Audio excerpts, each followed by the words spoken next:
Hey, everyone. Here with Emerson, Oh, chess how composer. y'all doing? He's on the audio call. You're watching my screen. Playing cylinder chess, so the best way to think about that would be imagine the chessboard's on a cylinder. Okay. And that's how it works. There's no castling because there's no like middle of the board, so and you can change the view how you want by moving these things over. So let's go with that one. Wait, cylinder? Like the edges are connected, I guess. I don't know how to put that, but I mean, Oh, I see. Whoa. the left Wait, and right what? sides of the board are joined together. Pieces can go off one side and reappear on the other. Holy shit. I didn't realize that part. Nice. Okay. See, this is like I'm simulating what the audience is feeling right now. My mind's gonna be blown. The character of Okay, Emerson. wow, this is good. I can relate to the character of Emerson on the. Yeah. Okay, cool, man. I'm excited. It's cool. Explain this before the video started. I was just oblivious. All right, cool. Okay, so I see that you moved there, sir. Anyone watching? I got a cat with me. His name's Watson. Yeah. He's watching over from the game, making sure I don't mess up too bad.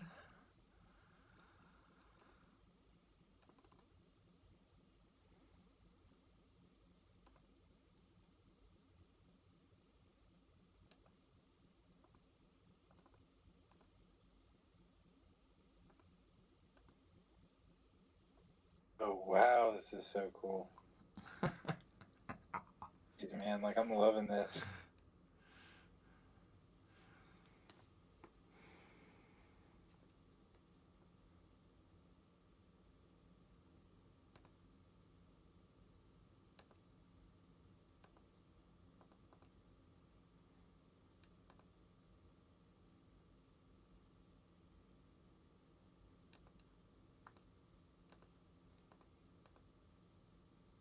Green chess is sick, dude.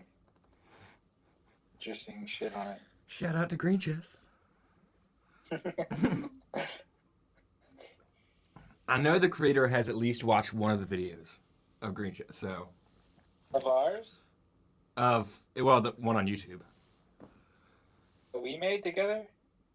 I'm not sure. It's just a Green Chess one. I don't know I don't know who was the other person. Oh, so you're not saying he watched one of our videos that we made? Okay. He watched a MangoTown video on YouTube that was me with someone else that I'm not sure of playing Green Chess. Oh, very cool. That's awesome. Like, Because I believe he's also a musician. I could be wrong on that. dude, you need to connect with this dude. Make some. Come on, man. You're awesome. He's awesome. Okay, let's see here. I'm gonna go forward. Is that cool? Yeah, I mean, Dude, that's so cool. He's a musician. How do you know he's a musician? Like, just a wonder. just a hunch.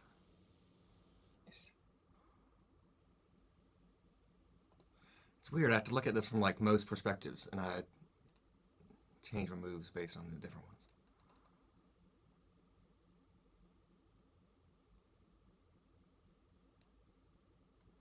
Just do that. Ian is almost like all powerful. I feel like because like, fuck, there's so many different places, all the way across the board.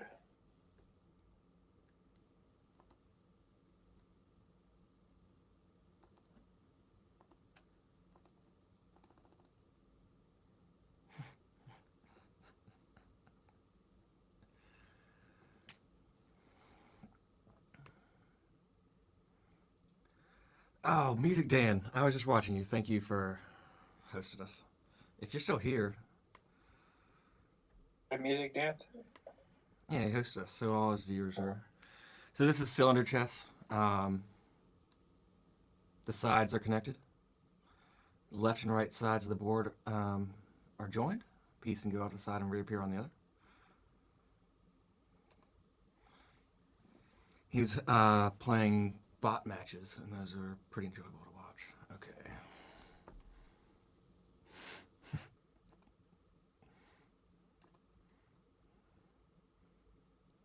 Let's look at this from the rook's point of view.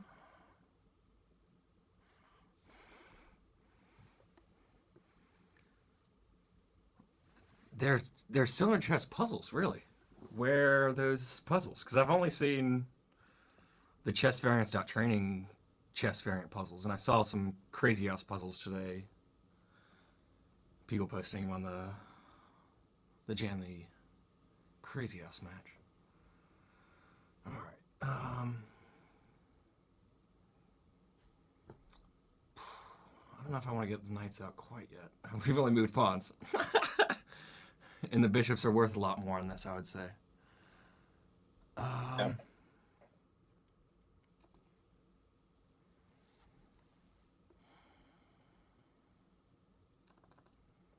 Let's see where the rook. I like looking from the rook's point of view. The rook's in the middle. Yeah, I think that's a good way to go.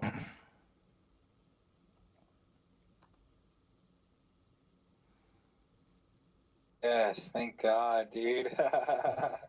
What? You fucked up major. You could have taken my queen, Broseph. Really? Yeah. No way. Yeah, Oh, yeah, dude. yeah, way. Check it out. From that point of view. You see it? You see it? Yeah, from right there. I was just praying to Jesus when you were like, I like to keep those rooks in the middle. I was like, that is one square away Chess from you variant. seeing it. I was like, Okay, so they just posted. Oh, really?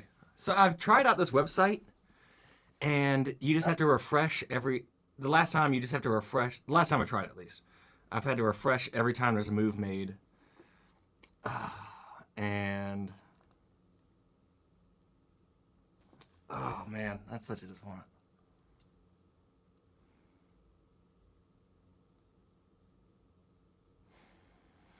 famous one. Let me check that out, Dan.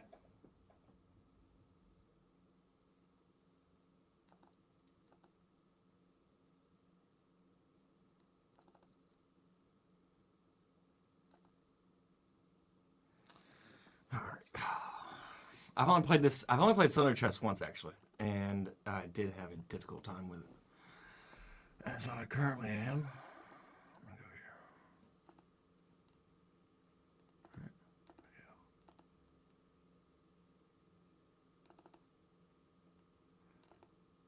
All right. Yeah.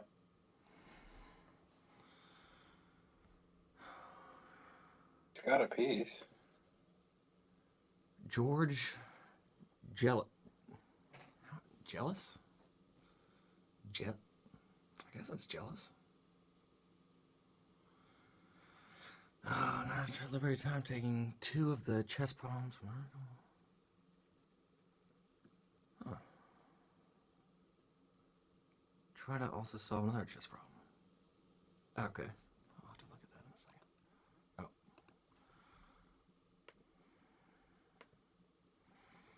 This is Watson. He's a cat. And surprisingly, I guess I have to show you this. I haven't done it in a while. Well, there's no really use for it, but I might as well, because I added vocal effects to my stream. I can't hear it, right? Yeah, you can't hear it, but I don't know. Like, I haven't really figured out a use for it, but you know, I figured something in the future I could figure something out. But Yeah. but who knows? As well. Okay. That's You're a a little too hot. composer, dude. Make shit up. I am a musician. Well, so are you. You're even chess composer. 33. Oh, yeah. That's true.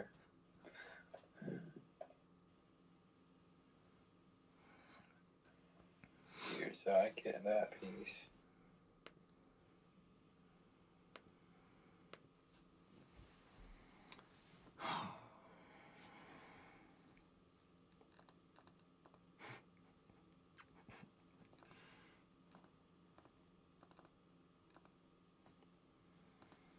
complex, man. It's got a lot of things going on here.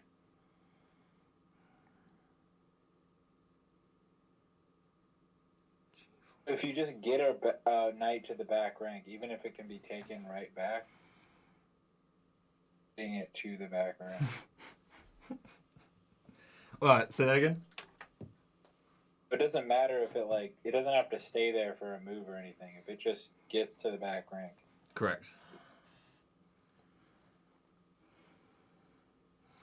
So I got the vocoder. Where's the...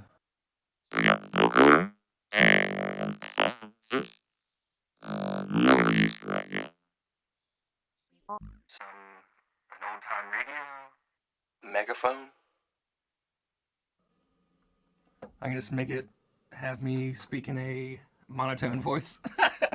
So, but I don't know. There's too many. I've enjoyed the reverb and the pitching of the voice. But other than that, I mean, for a chess stream, like what needs to happen with vocal effects?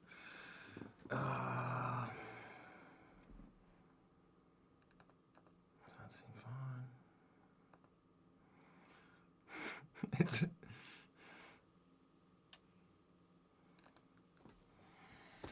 I feel like they did say they were working on a clock for this website, but Yeah. I feel like it take way too long. No, I take too long.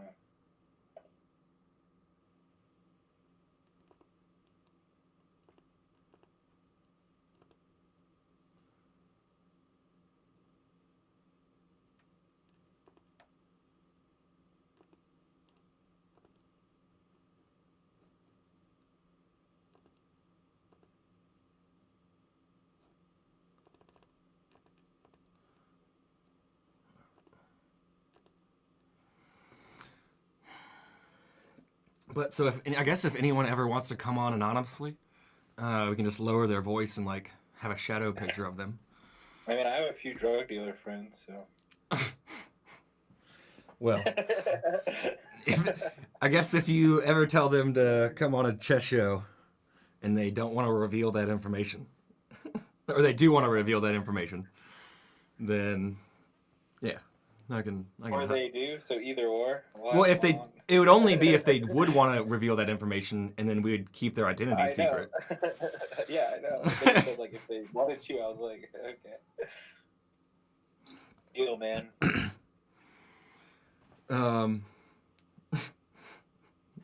Yeah. So, did you have to do any like end of the semester projects? Like, what's going on with that? I wrote a paper. I wrote a paper on non-diegetic and diegetic film music. Okay. You know what that is? No, I do not know those words. I came up with that topic, and diegetic film music, basically diegesis is the story world. Okay. So there's diegetic sound and there's non-diegetic sound. Saying that it's within the story world of the film. Non-diegetic sound is saying that it's like a narrating voice or outside of this film. So you think of like typical orchestral score background track as what you would consider typically non-diegetic sound. Okay. Consider that. And then diegetic sound, like the classic example would be like a car radio. So like within the story, right? It makes sense. So another way to think of it is diegetic sound is something that the characters can hear as well as you. Diegetic sound is something the characters can't hear, but you can. Well, what about those ones that are like... I guess... I mean, isn't there a mix of those too? I'm trying to think of... Yeah, so, okay, so if you want to go towards it. So what happened is, in 29 time, 1933 is considered the time when it first started, but that's when non-diegetic sound and diegetic sound were mixed in a really interesting way in the film King Kong. Okay. I wrote the score for that. The interesting mix of the two together, where he happens is the credits end, and then they're on the ship going to Kong Island. Isn't that what it's called? Like Kong Yeah. Island or something like that. They're going there, and what happens is this typical non-diegetic music that had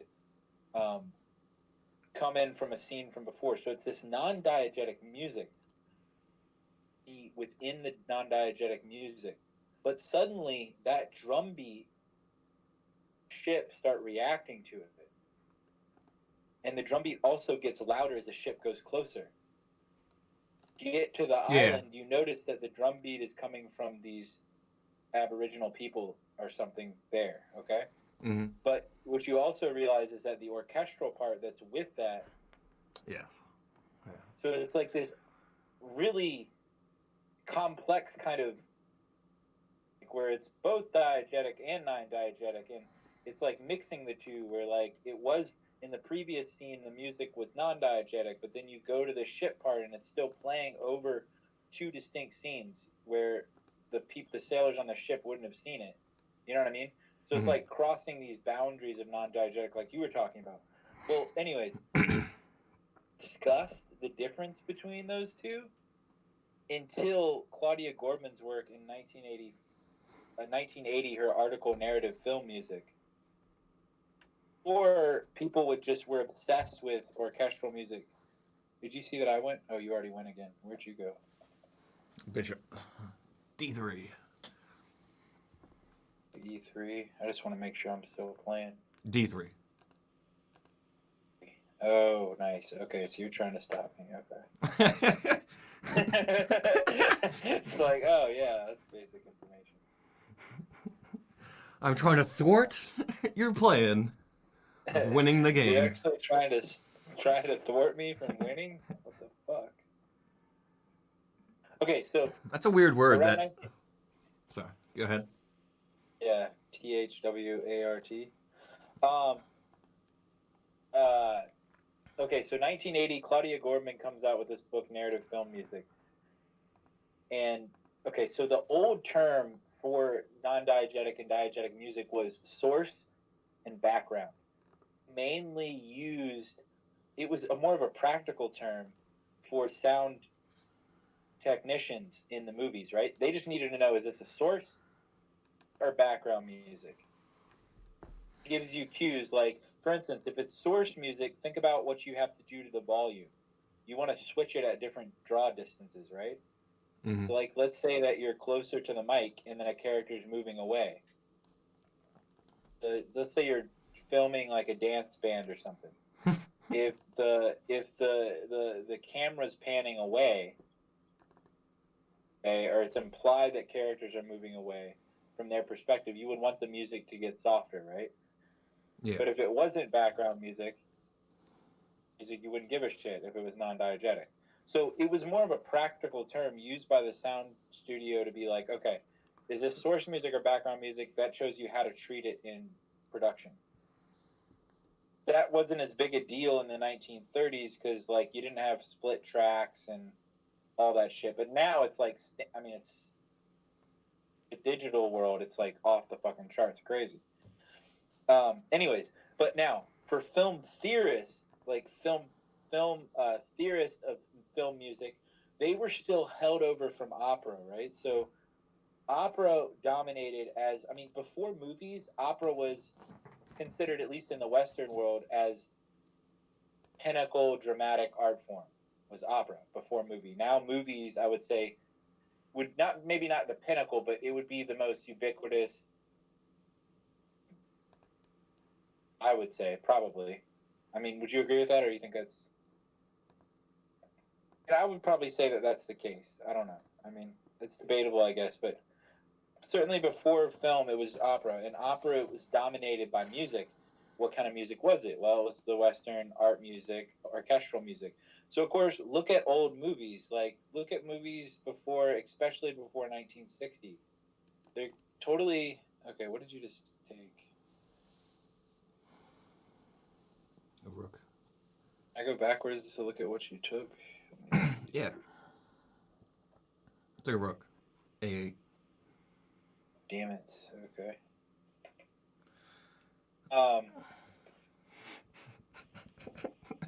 that night jumped across the board on my perspective. Okay, what was I saying? Oh yeah, before 1960, and kind of orchestral backing music. So that's kind of in a way a holdover from opera in a way. Because what did opera do? You know, opera was about like every single fucking part was like holding up and propping up the story and like telling you what to feel in a way. But I mean, it's not, it's more complex than that. I'm reductive in my thinking here, but basically that's what it is. So that kind of came into film. Well, what did film music theorists want to focus on? They wanted to focus on the higher art music, you know, energetic music. So all you have these films. So Adorno, you know Theodore Adorno, right? I mean, he's like a big music philosopher and philosopher in general. Well, Adorno and Eisler, Hans Eisler, wrote this book called Composing for Films in 1947. Okay. It basically turned into a how-to on how to write non-diegetic film music, which of course that term hadn't been around yet. But basically it says, here's how you write good orchestral music in film. How-to thing, where Kasabian, Anahid Kasabian is a writer. Well, she's pretty much it's like critical race theory and reception theory in film, and she wrote this book called Hearing Film in 2002. Well, I'm taking these ideas from her, but she basically said that Hans Eisler and Eisler and Adorno were looking at trying to analyze film music from the point of making the film. So they're thinking of film music from the point of creation. So it ended up being more of a how-to and don't and how to avoid cliches in orchestral backing music. What that avoids is it doesn't talk about any of the complexities of what music actually does in film, right? It just talks about film music basically in isolation. Backing music, it was really just the only really term they used for it was the only terms they actually related to the actual image track was that it was either it was either matching the image track or in counterpoint to the image track. Actually means is you're subjecting music and basically saying music is subjected to the film track, which means you're giving credence and you're saying that the real story of the film is told from the image track, and the music either conflicts with the image track or doesn't conflict with the image track, in that it either supports the meaning inherent in the image track, that meaning, which in a way takes away agency from the music, saying, okay, music narrative, it really just either confirms the narrative that the image track is giving us, so it either confirms the meaning or goes against the meaning. And both kind of create its own meaning, but you notice like the image track is king. But the irony of the whole thing is that they didn't give a shit that they were actually bowing down to the image track, or didn't even notice it because they were still so stuck in the opera mindset that they were just like, well, music's its own thing. Like music's like this thing that film must have to make film understandable. But in a way, they didn't understand that they were actually subjugating film analysis in a sense of holding back and not really giving. Oh fuck! You just took that. Not really giving music like it's. So anyway, so that's that book, and then we have Gordman come in 1980 with her like groundbreaking article, Narrative Film Music, and she says, "Hey guys, like, let's think of what would happen if we took music as that's equal to the image track, that has as much credence to it in producing meaning as the images themselves." And so she came up with this term: is the music within the diegesis of the story world or without of it? And so it's a really switch on the mindset of it. Like, it's really not that big a difference. The only difference is between non-diegetic and diegetic distinction and the source background distinction is that the source background was for practical use. The diegetic brought it into narrative theory and narratology. And narratology. That's a funny word. Yeah, that's like, yeah, that's, I don't know. I just know it. Yeah, I think it's a weird word. But So it took it to that form. So it was really just switching how you were thinking. But it's funny how that happened, because in the 1980s, from 1960s on, non-diegetic music went way down. Like after the 60s, basically with the French New Wave and things like that, non-diegetic film and orchestral film music went way down, and you have things like tracks being composed of popular music, rock and stuff like that. So the world is already changing, right? Which makes more sense for diegetic music, where it's from the story world, like from a car radio, right? A car radio is not always going to play Brahms or whatever, or Brahms type music, stuff like that. It's going to play. So you notice that, yeah, I mean, Gordman was influenced by this because the distinctions were becoming more obvious. Like the King Kong distinction that I showed you earlier was very subtle. I mean, it takes some really good analysis to really break that down and look at the ambiguity. But things were becoming even more obvious. It's like you either had the backing orchestral music, or you were using your entire score pop music. So it was very obvious where it's like the whole system was breaking down, and like this other system was coming in. So everything's swirling around. Well, no one had ever actually thought of anything like that, like people hadn't thought of music in that way. So it took 7 years for people to really even start reading that article and understand it.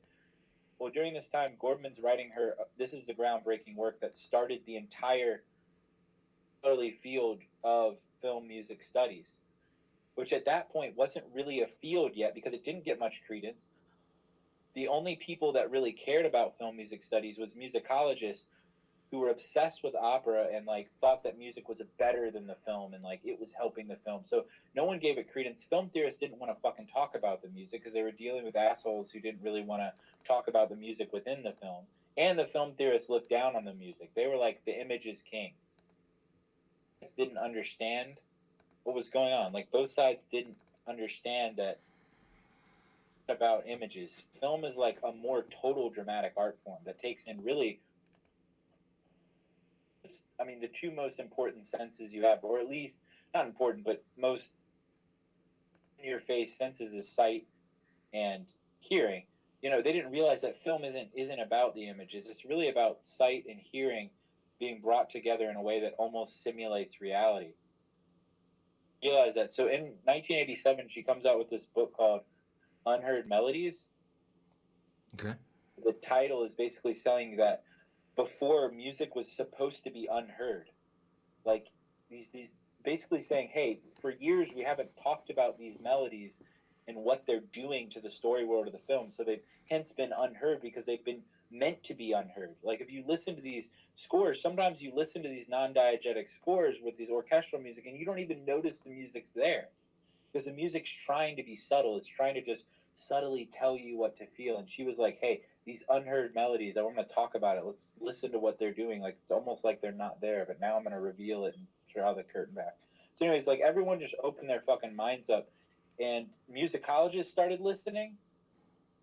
Even film theorists started listening too. Her book was so groundbreaking because she actually and said, no, let's not just look at it as like this addition to film, but let's look at what it does to the story world of the film.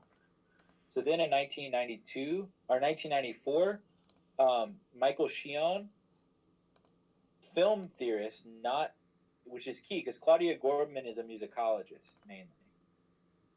Sheon is actually a film theorist more than anything. Claudia Gordman translates his work. He's French, and it's called Audio Vision in 1994. That is the theory that fully unites images with music, and it calls it audio vision, which means it says that the perception of the audience is not from the pictures alone, and it's not from the sound alone, and that sees sound, and it's just in the way that, so that's why it's called audio vision. It's like you have audio and you have vision, and you're seeing audio vision. So it's like it's saying we need to look at audio as just as important a scale, because Claudia Gordman kind of hinted at that, but didn't go out and quite say that. So then once that book came out, the floodgates were fucking open. So everyone just, for the next 10 years, from 1987 to 2007, so 20 years, everyone's just rewriting the history books. And film theorists are coming in together books of film music and saying, whoa, we got to go back and we got to reanalyze this almost, at that point, have been like 80 years of film music and saying, we got to look at this in this new way through narratology, not just through source background and just the music and what it does. We got to think, what is it doing to the story world?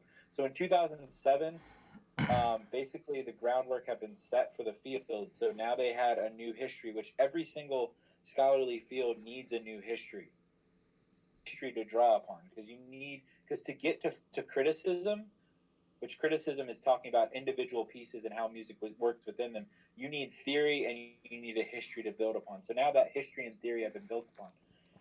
Well, like you had just said, which I love what you just said earlier, you said, hey, there's a lot of complexity here.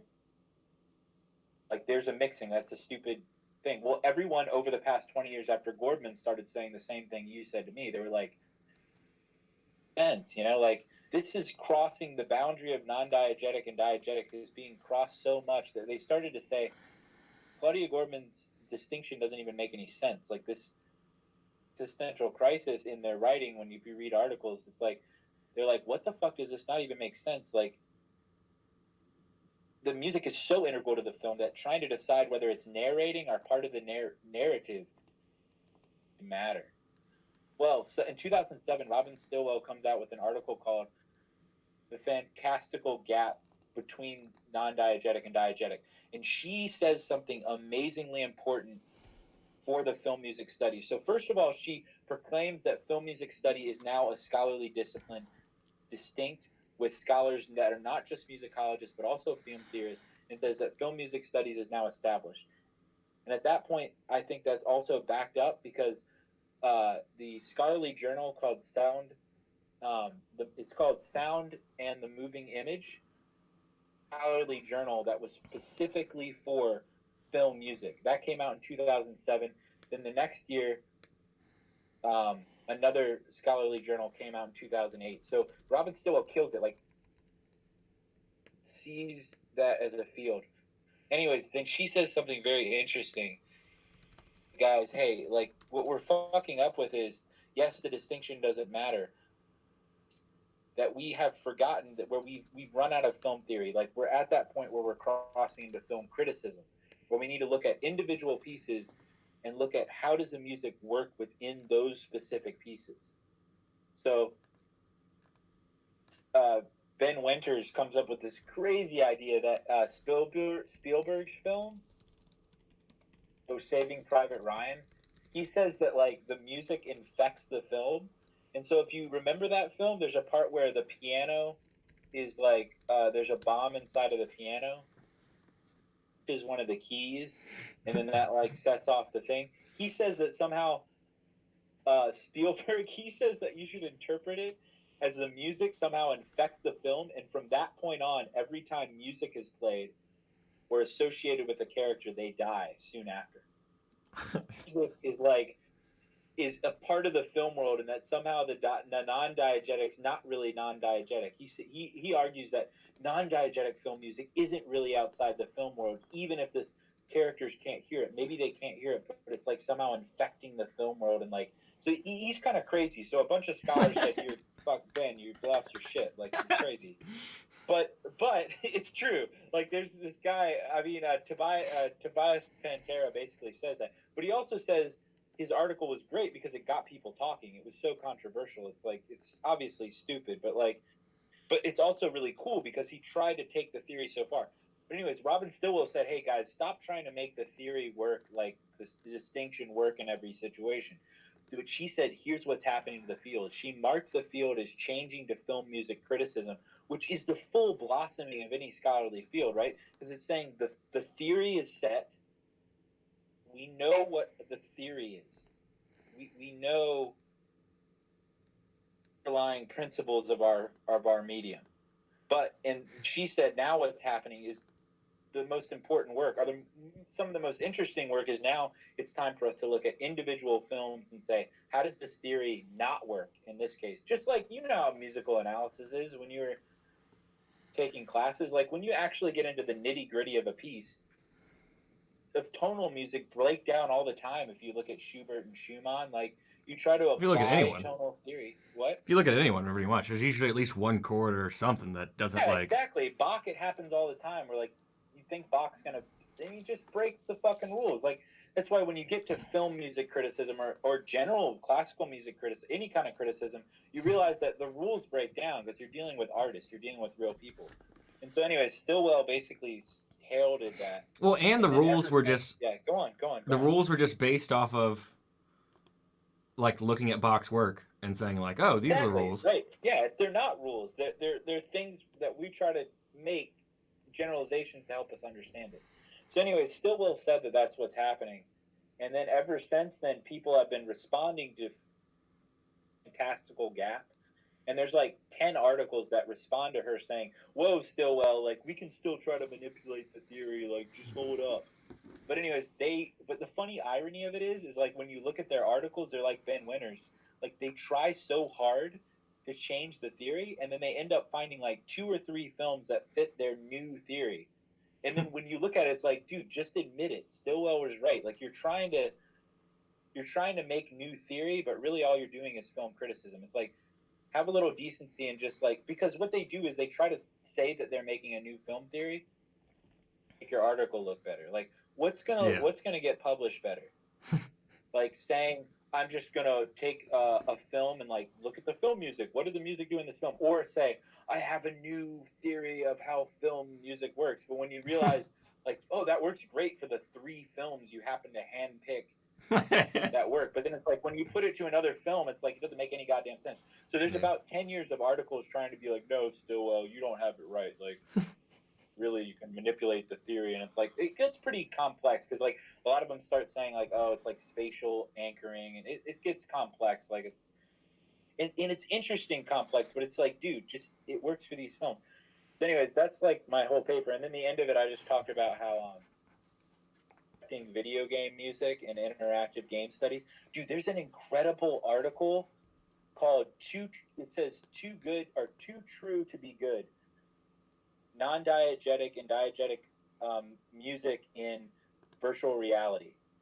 Interesting because they basically said what's happening with virtual reality is people are like, they argue that they're being too obvious with it, where the sound's coming from, and the gimmick is like, oh, you don't know where the sound's coming from, so now you got to move your head and like, oh, it's coming from the radio over there. And they like basically go deep into philosophy. Like that's the beauty of it. These are like techies, like on the edge of like filmmaking, but they're like, dude, they basically argue that that's like the dumbest possible way you could utilize non-diegetic sound. And they argue for like way revolutionary ways to like play with spatial sound. And I don't know, man, it's just a great read, dude. So I end the paper like talking about just the new applied, like it's even been applied to marketing. It's also obviously it's been applied to video game music, which is interesting because video game music, think about the agency that's there. Like with video game music, not only is it diegetic, but it's like diegetic music, but then it's non-diegetic because you influence the music from the outside of the story world. But then it's like because you're influencing it, so it like creates really, like you had pointed out earlier, that crosses boundaries in new ways when you talk about video games.